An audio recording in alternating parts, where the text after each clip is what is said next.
Hi, welcome to Forward Community Church Children's Ministries.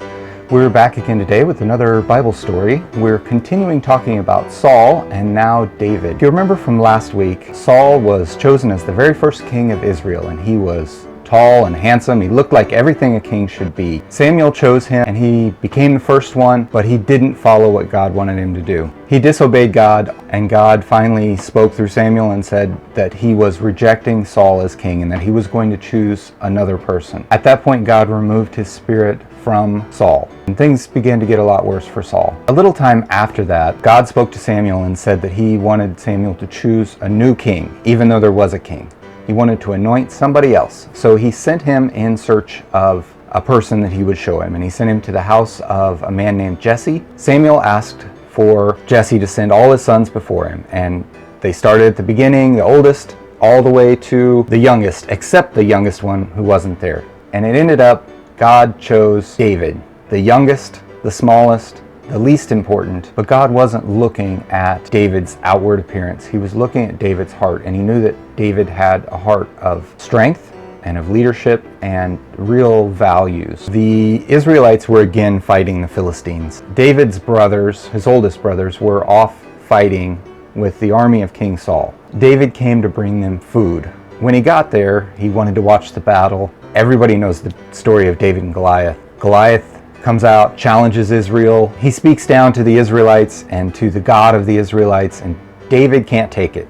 He says, I'm going to beat this giant, even though I'm small. And he ends up going out there with just a sling and a staff, and he kills Goliath and triumphs. Just a little guy over a giant. Saul had God's spirit removed from him. The Bible says he was troubled by an evil spirit. There would be times whenever depression and fear would come over Saul, and he couldn't function to the point that he couldn't rule his kingdom. So his advisor said, well, let's try to find something that helps you. Let's try music.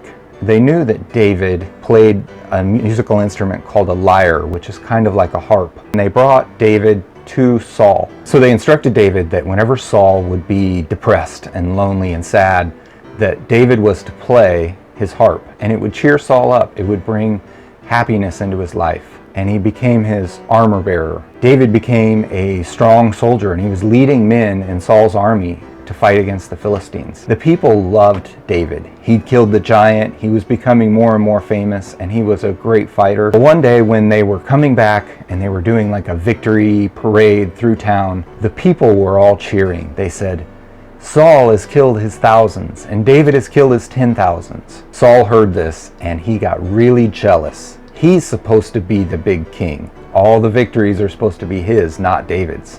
He's afraid that David is going to take his kingship away. So jealous that he decides that he needs to do away with this little guy. He becomes worried that David is going to take his kingship away. Remember, God told him that he was going to reject him as a king. Somebody would replace him. Maybe it's this guy. He didn't know that David had been anointed king, and it truly was this guy. But he decides he's going to get rid of David. So he waits until a depression mood falls on him and David is playing the harp. Saul grabs a spear and throws it at David and tries to pin him to the wall. David escapes, he dodges the spear, runs out, and gets away. Saul does this a couple times till finally David gets the idea that, hey, this guy's gonna kill me. I better get out of here. David spends the next period of time running from Saul. Saul's hunting him. David has some men that were loyal to him that would go everywhere with him, but he's having to run around because Saul keeps chasing him. One day Saul heard that David was in a deserted place called Engedi, and he sends out 3,000 soldiers to try to catch him. Saul goes with them. Well, they're searching all over the wilderness, and Saul gets tired and he decides he needs to take a nap. So they see a cave. Saul goes in and he lays down and rests. He had no idea that in the back of this cave, David and his men hiding. Saul's alone, asleep in the front part of this cave. David's men look at him and they say, David, God has delivered your enemy into your hand. He's sleeping right there. All you have to do is sneak up and kill him. You can just take his spear and stab him with his own spear, and he'll be dead, and you won't have to fear Saul anymore. David crawled up to him, and he got right up next to Saul, and he said, it's not good for me to kill Saul. He's God's anointed. So instead of killing him, he took his knife and he cut off a part of his robe.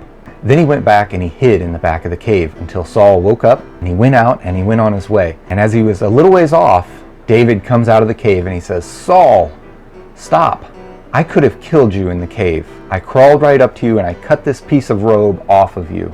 God had delivered you into my hand and people were telling me to kill you, but I know that that's not what I'm supposed to do. That's not what God wants me to do." And Saul knew then that if David had wanted him dead, Saul would be dead, and God could have delivered him. He asked David to promise not to kill Saul or his family. Saul said that he would stop hunting David. David promised, and they both went their separate ways. David knew, though, from the way that Saul had behaved all this time, Saul would not stick to his word, and he still was going to try to kill David. So he had to run away from Saul for a while longer. David recognized that God had chosen Saul. God had put him in place. Even though David was anointed to be the new king of Israel, it was not David's place to remove Saul, the chosen one of God, from power. David did remove himself from the leadership of Saul because Saul was going to kill him. He did protect himself and he did run away, but he did not seek vengeance. He did not seek to kill Saul. In fact, he kept his word. He never killed Saul, his sons, his family. He even took care of some of his family later in life. God was going to bring judgment, but it would be in God's way, in God's time. God did a lot of stuff through David over the years. He chose David because of his humble spirit, because of his strength, because he was willing to follow God, to obey him. That's where we'll leave our story for today. We'll see what happens to Saul, and we'll see when David becomes the second king and the great king of Israel. We'll see you next time. God bless. Have a good day.